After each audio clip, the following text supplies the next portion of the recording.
డాక్టర్జీ జననం డాక్టర్ కేశవరాం బలిరాం హెడ్గే వారిజీ అని పేరు. శతాబ్ది జాగృతి సంచికలో ఈయన ఆద్య మొట్టమొదటి స్వయం సేవకుడు ఈయనే కదా సంఘాన్ని ప్రారంభించింది. సంఘ సభ్యులందరినీ స్వయం సేవకులు అంటారు. అందులో ఈయన స్థాపించారు కాబట్టి ఈయనే ప్రథమ స్వయం సేవకుడు అనమాట. ఈయన స్థాపించే నాటికి హిందూ సమాజంలో హిందువు అంటే చెప్పుకోవటానికి సిగ్గుపడే స్థితిలో హిందూ సమాజం ఉంది ఆ రోజుల్లో. అప్పటికే బ్రహ్మ సమాజము, ఆర్య సమాజం ఇలాంటివి ఉన్నాయి. అయితే అవి పూర్తిగా హిందూ సంస్కృతికి ఆలవాలమైనటువంటి భావంతో అవి పూర్తిగా పరిడి వెళ్ళాల.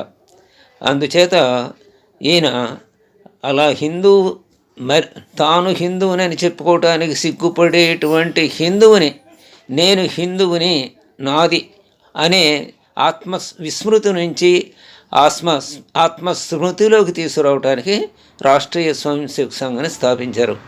ఆయన కథ విందాం. డాక్టర్జీ జననం. డాక్టర్జీ ఏప్రిల్ 1, 1889 ఆదివారం నాగపూర్లో జన్మించారు. ఆయన పూర్వీకులు తెలంగాణలోని, ఇది భారతీయ పంచాంగం ప్రకారం చెప్పారన్నమాట. అంటే ఆయన పూర్వీకులు తెలంగాణలోని నిజామాబాద్ దగ్గర ఉన్న కందకుర్తి గ్రామస్తులు. అంటే డాక్టర్జీ వాస్తవంగా ఆంధ్రుడేనన్నమాట. బలిరాం పంత్, రేవతీబాయి దంపతుల 6 సంతానములో 5వ వారే కేశవ హెడ్గేవార్. 13వ ఏటనే తల్లిదండ్రులిద్దరినీ ఒకేసారి ప్లేగు మింగేసింది. ప్లేగు వ్యాధి అప్పుడు బాగా ప్రబలంగా వచ్చింది మహారాష్ట్రలో. దానికి తల్లిదండ్రులిద్దరూ బలయ్యారన్నమాట. అంటే తల్లిదండ్రులని చిన్నప్పుడే కోల్పోయాడు ఆయన 13వ ఏటలోనే. అన్న మహదేవ శాస్త్రి సంరక్షణలోనే నాగపూర్, యావత్మల్, పూనాలలో ఆయన ప్రాథమిక విద్యను అభ్యసించారు. చిన్నతనం నుంచి శివాజీ అంటే ఆరాధన. పాఠశాల విద్యార్థిగా శివాజీ పేరుతోనే ఒక బృందాన్ని నిర్వహించారు ఆయన. గదర్ పార్టీలో పనిచేసిన డాక్టర్ పాండురంగ సదాశివ కాంఖోజీ, మరొక స్వాతంత్ర యోధుడు రామ్లాల్ వాజ్పేయి పిన్న వయసులోనే డాక్టర్జీకి సన్నిహితులయ్యారు. మరి నా చిన్న వయసులోనే ఒక సంస్థను కూడా స్థాపించారు కదా ఇది శివాజీ పేరుతో. పాఠశాలలో ఉండగానే, పాఠశాలలో ఉన్నాడంటే 10వ తరగతి దాకా పాఠశాల ఉంటే పాఠశాలలో ఏముంటుంది, 15 ఏళ్ళ లోపళ్ళు అంటారు అంతే కదా. అంటే ఆ వయసులోనే స్థానం. అందుకని ఆయనకి గదర్ పార్టీ సభ్యులిద్దరూ సన్నిహితులయ్యారు ఈ కుర్రవాడికి, అంటే డాక్టర్జీకి. కాంకోజీ స్థాపించిన స్వదేశ బాంధవ సమితిలో ఆయన చేరారు. అది కాంకోజీ స్థాపించిన ఈ స్వదేశ బాంధవ సమితిలో డాక్టర్జీ కూడా చేరారన్నమాట. ఇక వైద్య విద్య విప్లవ పథం. 1910లో వైద్య శాస్త్రం చదవటానికి ఆయన కలకత్తాలోని నేషనల్ మెడికల్ కాలేజీకి వెళ్ళారు. నిజానికి ఆయనను అక్కడికి పంపించింది నాగపూర్ కేంద్రంగా పనిచేసిన కొందరు తీవ్ర జాతీయవాదులే. అది అక్కడ నాగపూర్లో చదువుకున్నాడు కదా చిన్నప్పుడు. అందుకని అక్కడ ఉన్నట్టు నాగపూర్లో కేంద్రంగా పనిచేసినటువంటి తీవ్ర జాతీయవాదులే ఇన్ని అక్కడ పంపించారు. ఎక్కడికి? కలకత్తాకి. ఎందుకంటే వైద్య విద్య కోసం. అక్కడ వైద్య విద్యలో చదువుతూ ఆ తీవ్రవాద సంస్థతో సంబంధాలు నెరపటానికి అనమాట. ఆనాడు నాగపూర్లో పనిచేస్తున్న తీవ్ర జాతీయవాదులు డాక్టర్ సాహెబ్ బుటి, డాక్టర్ మూంజే అనమాట. ఏది నాగపూర్ కేంద్రంగా పనిచేస్తున్న వాళ్ళు వీళ్ళిద్దరు, డాక్టర్ బుటి, డాక్టర్ మూంజే. వీళ్ళిద్దరే ఆర్థిక సహాయం అందించారు ఈయనకి కలకత్తా వెళ్ళటానికి, డాక్టర్జీకి. కలకత్తాలో ఆయన అనుశీలన సమితిలో చేరి ఆ సంస్థలో ప్రముఖుడు పులిన్ బిహారీ దాస్ వద్ద తీవ్ర జాతీయవాద కార్యకలాపాలలో శిక్షణ పొందాడు డాక్టర్జీ. అరవిందులు అంటే పుదుచ్చేరిలో ఆశ్రమం ఏర్పాటు చేసిన అరవిందులు అన్నమాట. అరవిందులు తదితరులు అరెస్టుకు కారణమైనటువంటి ఆలీపూర్ బాంబు కుట్ర కేసు వెనుక ఉన్న సంస్థ ఈ అనుశీలన సంస్థ అన్నమాట, తీవ్రవాద సంస్థ. వీడి సావర్కర్ సోదరుడు డాక్టర్ నారాయణరావు సావర్కరు నళిని కిషోర్ గుహ పరిచయ పత్రంతో డాక్టర్ జీకి సంస్థలో ప్రవేశం లభించింది. ఇది తీవ్రవాద జాతీయవాద సంస్థ కదా, అందుకని ఎవరిని పడితే వాళ్ళని చేర్చుకోరు. దానికి పనికి వస్తాడా లేదా అని చూస్తారు, మళ్ళీ ఈ రహస్యాలు ఎవరికి చెప్పకుండా ఉంటాడా లేదా అని చూస్తారు. అందుకని వీడి మూలాలు ఏంటో తెలుసుకుంటారు, లేకపోతే ఎవరైనా అందులో బాగా పరిచయం ఉన్నవాళ్ళు ఆయన గురించి సిఫారసు చేస్తే చేర్చుకుంటారు. అలా ఇవన్నీ డాక్టర్ నారాయణరావు సావర్కర్ వీడి సావర్కర్ సోదరు నారాయణరావు నళిని కిషోర్ గుహ ఇద్దరు పరిచయ పత్రం ఇచ్చారు ఈయనకి ఇందులో ప్రవేశం కోసం. అలా అందులో అనుశీలన సమితిలో చేరారన్నమాట. త్రైలోక్యనాథ్ చక్రవర్తి తన 30 ఏళ్ల జైలు జీవితం అన్న పుస్తకంలో కేశవరాం బలిరాం హెడ్గే వరకు అనుశీలన సమితిలో సభ్యత్వం ఇచ్చినట్టు ఆయన రాశారన్నమాట పుస్తకంలో. సమితి డాక్టర్జీకి అప్పగించిన బాధ్యత ఏమిటంటే వివిధ ప్రాంతాలలో ఉన్న తీవ్ర జాతీయవాదులకు ఆయుధాలు, నిషిద్ధ సాహిత్యం అందచేయటం. విప్లవోద్యమంలో డాక్టర్జీ రహస్యనామం కొకెన్. అది ప్రతి విప్లవవాదికి విప్లవకారుడు రహస్యనామం ఇస్తారనమాట. అలా ఈయన కొకెన్ అనే నామం ఇచ్చారు. అందులో కలకత్తాలో ఉన్నప్పుడే national medical college principal doctor S K Malik, ఈయన ఎంఎస్ ఎండి ఎడెంబర్లో చదువుకున్నారనమాట. ఈ ప్రిన్సిపాల్ గారు కలకత్తాలో ఉన్న మెడికల్ కాలేజీ పేరు నేషనల్ మెడికల్ కాలేజీ, దాని ప్రిన్సిపాల్ అనమాట ఎస్కే మాలిక్ గారు. డాక్టర్జీకి స్ఫూర్తిదాయకంగా ఉండేవారు. ఆయన చాలా దేశాలలో పనిచేశారు. మరి ఫారిన్ రిటర్న్ కదా, అందుకు చాలా దేశాల్లో పనిచేశారు ఆ ఎస్కే మాలిక్. కానీ తనదైన సంస్కృతిని మర్చిపోలేదు. నేను హిందువుని అనేది మర్చిపోలే ఆయన. అనుశీలన సమితిలో చాలామంది ప్రముఖులతో సాన్నిహిత్యం ఉన్నది అయినప్పటికీ కలకత్తాలో డాక్టర్జీకి శ్యామ్ సుందర్ చక్రవర్తి, మౌల్వీ లియాఖత్ హుస్సేన్ ఆత్మీయంగా ఉండేవారు. అనుశీలన సమితిలో చాలామంది సభ్యులు ఉన్నారు, వాళ్ళలో అనుకూలంగా సన్నిహితంగా ఉండారు అనమాట. డాక్టర్జీ అంటే హెడ్గే వారిచే ఎవరితో డాక్టర్ శ్యామ్ సుందర్ చక్రవర్తి, మౌల్వీ లియాఖత్ హుస్సేన్. చక్రవర్తి బర్మా జైలులో, అంటే శ్యామ్ సుందర్ చక్రవర్తి అనమాట, ఏకాంత శిక్ష అనుభవించాడు ఆయన బర్మా జైల్లో. అక్కడి నుంచి కలకత్తాకు వచ్చారు. డాక్టర్జీ అదే సమయంలో వైద్య విద్య కోసం 1910లో కలకత్తా వెళ్ళారు. అంటే 1910లోనే ఇద్దరు కూడా కలకత్తా రావటం జరిగింది. బర్మా జైలు నుంచి ఆయన విడుదల ఇక్కడికి రావటం, ఈయనేమో వైద్య విద్య కోసం అక్కడికి వెళ్ళటం. ఇక ప్రతివాసి, సంధ్య, వందే మాతరం వంటి పత్రికలలో బ్రిటిష్ జాతికి వ్యతిరేకంగా శ్యామ్ సుందర్ చక్రవర్తి పదునైన భాషతో వ్యాసాలు రాస్తూ ఉండారు. మరి అప్పటికి మనకి ఆంగ్లేయులు పరిపాలిస్తున్నారు కదా, మన స్వాతంత్రం రావాలంటే వాళ్ళు చేసే అరాచకాలన్నీ తెలపాలి కదా. అందుకని ఈ 3 పత్రికలు ఆ పని చేస్తూ ఉండేవి అనమాట. బ్రిటిష్ వారికి వ్యతిరేకంగా ప్రచురిస్తూ ఉండే వ్యాసాలు. ఏది ప్రతివాసి, సంధ్య, వందే మాత్రం అని. చదివేది వైద్య విద్య అయినా డాక్టర్జీ అత్యంత నిరుపేదలాగానే ఉండేవారు.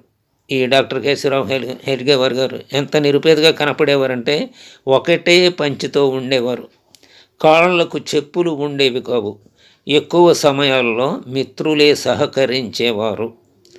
హుస్సేన్ తిలక్ అభిమాని. లియాఖత్ హుస్సేన్ అని చెప్పుకున్నాం కదా ఇందా, అట్లా డాక్టర్ శ్యామ్ సుందర్ చక్రవర్తి అని చెప్పుకున్నాం కదా. ఈ అనుశీలన సమితిలో ఉన్నవాళ్ళు వీళ్ళిద్దరితోనే డాక్టర్జీకి ఎక్కువ సన్నిహితం ఉండేదని చెప్పుకున్నాం కదా.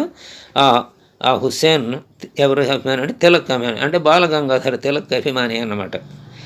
ఇక నాగపూర్లో ఉద్యమాలు, అంటే ఆయన అనుశీలన సమితిలో చేరటం, ఆ తర్వాత ఉద్యమాలు ప్రారంభం అవటం అది వినబోతున్నాం అన్నమాట. ఉద్యమాల గురించి నాగపూర్లో ఉద్యమాలు 1916 LM&S పూర్తి, అంటే LM అండ్ ఎస్ అంటారు. అంటే అప్పుడు ఎంబీబీఎస్ అనేవాళ్ళు కాదనమాట వైద్య విద్యని, LM&S అనేవాళ్ళు అంటారు. దీన్ని వైద్య విద్య అనేవాళ్ళు. ఈ పూర్తి చేసుకుని మిత్రుడు బాబూజీ కార్వే, ఈయన కూడా విప్లవకారుడే, అంటే డాక్టర్జీ 1916లో విద్య పూర్తి చేశారనమాట, వైద్య విద్య. కలకత్తాలో ఉండి నేషనల్ మెడికల్ కాలేజ్ నుంచి ఆ సర్టిఫికేట్ పొందారన్నమాట పూర్తి చేసుకుని. బాబూజీ కార్వేతో కలిసి తిరిగి డాక్టర్జీ నాగపూర్ చేరుకున్నారు విద్య పూర్తి అయిన తర్వాత. బ్యాంకాక్లో ఉద్యోగం వచ్చింది దీనికి, అయినా చేరలేదు. బాబూజీ కార్వే సాయంతో క్రాంతి దళ్ అనే సంస్థను ఏర్పాటు చేశారు. దీనిని అనుశీలన సమితి అడుగుజాడలలో మహారాష్ట్రలోని విదర్భ, మరాఠ్వాడా ప్రాంతాల్లో తీవ్ర జాతీయవాద సంస్థగా తీర్చిదిద్దాలని భావించారనమాట. అంటే నాగపూర్ వచ్చిన అసలు నాగపూర్ కూడా ఒక కేంద్రంగా పనిచేసింది అనుశీలన సమితికి, అదొక కేంద్రము. అలాగే కలకత్తా కూడా ఒక కేంద్రం. ఈ నాగపూర్లో దాని అనుచరులు ఉండేవాడు అనమాట. ఈ నాగపూర్ నుంచే కదా ఈయన అక్కడ పంపించింది అసలు విద్యకి. కాబట్టి మళ్ళీ ఇక్కడ వచ్చి నాగపూర్లో దీన్ని బాగా విస్తృతంగా వ్యాప్తి చేయాలి అని అనుకుంటారన్నమాట, మరాఠ్వాడ ప్రాంతంలో, విదర్భ ప్రాంతాల్లో. ఇలా ఇందుకు నాగపూర్ వచ్చారు. బాబూజీ కార్వే నాగపూర్కి వచ్చింది అందుకే. కానీ ఆశించిన ఫలితాలు రాలేదన్నమాట. ఆ సమయంలోనే పినతండ్రి అబాజీ హెడ్గేవారు డాక్టర్జీకి ఒక లేఖ రాయవలసి వచ్చింది. తండ్రి ఇప్పుడు 13 ఏళ్ళప్పుడు చనిపోయారు కదా తల్లిదండ్రులు, అందుకని పినతండ్రి ఒక లేఖ రాశారు అబాజీకి. అబాజీ అని ఆయన ఎవరికి, డాక్టర్జీకి, హెడ్గేవారికి. అది ఏంటంటే పెళ్లి ప్రతిపాదన. అవివాహితునిగా ఉండి జీవితాంతం రాష్ట్ర కార్యాన్ని, రాష్ట్రం అంటే ఇక్కడ ఆంధ్రప్రదేశ్ రాష్ట్రం, మహారాష్ట్ర ఇలా రాష్ట్రాలు కాదు, రాష్ట్రం అంటే ఇక్కడ దేశము అని అర్థం అన్నమాట, అంటే మొత్తం భారతదేశం అన్నమాట. కాబట్టి ఆయన ఏమని చెప్పాడు, అవివాహితునిగా ఉండి జీవితాంతం రాష్ట్ర కార్యాన్ని చేయడానికి నేను నిశ్చయించుకున్నాను. దేశ కార్యం చేసేటప్పుడు ఎప్పుడైనా ప్రాణం ప్రమాదంలో పడవచ్చు. అందులో ఉండింది ఇప్పుడు ప్రస్తుతం అనుశీలన్ పేరుతో నడిచే ఉగ్రవాద సంస్థ కదా, ఉగ్ర జాతీయవాద సంస్థ. ప్రాణం ప్రమాదంలో పడవచ్చు. అనవసరంగా ఒక యువతి జీవితాన్ని నాశనం చేయడం ఏం సబబు? ఇది డాక్టర్జీ సమాధానం ఇచ్చారనమాట వాళ్ళ బాబాయికి. అందుకని నేను పెళ్లి చేసుకోను అన్నాడు. తీవ్ర జాతీయ ఉద్యమానికి ప్రజలు సిద్ధంగా లేరు అప్పుడు. ఉద్యమాలైతే నడిపితే సిద్ధంగా ఉన్న జాతీయ తీవ్రవాదాన్ని సహించరు అనమాట ఇక్కడ వాళ్ళు. ప్రజలు సిద్ధంగా లేరనమాట. సాయుధ సమర పొంద విశాలం కాలేదు కూడా. ఇప్పుడు నక్సలైట్లు ఏమయ్యారు, ఎప్పుడు పరిమితమయ్యారు, అడవులకే పరిమితమైపోయారు వాళ్ళు. కాబట్టి ఎప్పుడైనా సరే మనోవిప్లవం తీసుకురావాలి, కానీ ఆయుధ విప్లవం పనిచేయదు. మనోవిప్లవం అంటే మానసిక పరిణతి, మనస్సులో మార్పు తీసుకురావాలి ప్రజల్లో. అదే చేస్తున్నది అనమాట ఈ 100 సంవత్సరాల నుంచి ఆర్ఎస్ఎస్. దాని స్థాపకుడే ఈయన. అన్నీ ఇప్పుడు అర్థం చేసుకున్నాడు ఆయన. తీవ్ర జాతీయవాద సంస్థలో ఉండి సాయుధ సమర పందా విశాలం కాలేదు కూడా. అందుకే డాక్టర్జీ ఆ పందాకే పరిమితమైపోలేదు, దానికే అంటుకట్టుకుని వేలాడలేదన్నమాట. భారత జాతీయ కాంగ్రెస్ వైపు మొగ్గాడు. అప్పుడు 1919లో అమృత్సర్ వార్షిక సమావేశాలకు అక్కడ హాజరయ్యారు. అయితే జాతీయ కాంగ్రెస్ వార్షిక సమావేశానికి హాజరయ్యారనమాట. నాగపూర్ కాంగ్రెస్లో సమావేశాల్లో రాష్ట్రీయ మండలి తరఫున ఈయన పనిచేశారు కూడా. ఇది తిలక్ అనుచరుల సంస్థ. ఇది రాష్ట్రీయ మండల్ అనే సంస్థ తిలక్ అనుచరులు అంటే బాలగంగాధర్ తిలక్ అనుచరుల సంస్థ అన్నమాట. నాటి జాతీయవాద నేతల ప్రేరణతో రాష్ట్రీయ ఉత్సవ మండల్ అనే సంస్థను కూడా ఆయన స్థాపించారు. మండల్ అనే సంస్థను కూడా ఆయన రాష్ట్రీయ ఉత్సవ మండలను స్థాపించారు. 1920లోనే డాక్టర్ ఎల్వి పరాంజపే స్థాపించిన భారత్ సేవక్ మండల్లో కూడా డాక్టర్ హెడ్గేవార్ పనిచేశారు. కాంగ్రెస్ సమావేశాలలో సేవలు చేసేందుకు 1000 మంది నుంచి 1500 మందితో కూడిన ఒక స్వచ్ఛంద సేవకుల దళాన్ని నిర్మించేందుకు ఆయన ప్రయత్నాలు కూడా ప్రారంభించారు. అయితే అంతలోనే తిలక్ అస్తమించారు. 1921లో గాంధీజీ పిలుపు మేరకు సహాయ నిరాకరణోద్యమంలో డాక్టర్జీ పాల్గొన్నారు. అంటే కాంగ్రెస్ ఉద్యమంలో చేరారు. అందులో ఈయన